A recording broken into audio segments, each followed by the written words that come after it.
சரபங்கருடைய ஆசிரமத்தை நோக்கி ராமனும் இலக்குவனும் சீத்தையும் போகிறார்கள். போகிறச்சு தேவேந்திரன் சரபங்கரை பார்க்கறதுக்கு வந்திருக்கான். இது அழகா வால்மீகி ராமாயணம் வருணிக்கிறது.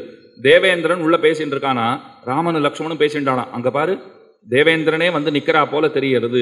அவனுடைய லட்சணங்களை எல்லாம் பார்த்தால் வந்திருப்பவன் தேவேந்திரனாக நான் அறிகிறேன். நம்ம சீக்கிரமா போனா அவனையும் பார்த்துடலாங்கிறா இவ ரெண்டு பேரும்.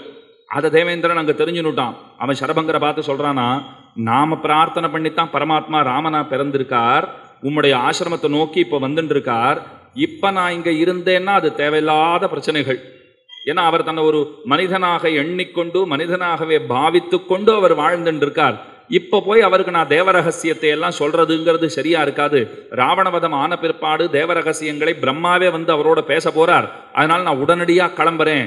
அவன் வேகமா கிளம்புறான். அவன் கிளம்பிட்டு இருக்கான் போல் இருக்கு. நம்ம சீக்கிரம் போவோம், இவா வரா, இவா வரத்துக்குள்ள போகணும்னு அவர் கிளம்பி போயிட்டார். நேரே சரபங்கரை போய் பார்த்தார்கள். ராமன் விசாரிக்கிறான், என்ன சுவாமி வந்தது தேவேந்திரன் போல் இருக்கே அப்படின்னு கேட்கிறார். அவர் ஆமாம்ங்கிறார். பல உயர்ந்த சக்திகளை எல்லாம் ராமனுக்கு அவரும் நல்குகிறார். தன்னுடைய தபோ பலம் எத்தனை உண்டோ அது அத்தனையும் உமக்கே தருகிறேன் ராமனுக்கு கொடுக்கிறார். ராமன் திரும்ப அவருக்கே கொடுக்கிறார். நல்லுலகத்தை சரபங்கர் சொல்றார், தேவேந்திரன் எதற்காக வந்தான்னால் உத்தம லோகங்களை உமக்கு பரிசளிப்பதற்காக வந்திருக்கிறேன், நீர் புறப்படும்னு கூப்பிட வந்தான். அப்பதான் நீயே ஆசிரமம் தேடி வந்துட்டு இருக்கிறத பார்த்தேன். உன்னை தரிசிச்சுட்டு போனா அனாயாசமா உத்தம லோகங்களுக்கு போயிடலாம், எங்கேயும் யாரும் தடுக்கவே மாட்டானோ இல்லையோ, அதற்காகத்தான் காத்திருக்கிறேன்னு சொல்லிட்டு அவர் கிளம்பி போறார். போகிறச்சு அவர் எங்க அனுப்புறார், சுதீக்ஷ்ணரை பார்த்துட்டு போன்னு ஒரு மகர்ஷியின் இடத்திலே அனுப்புகிறார்.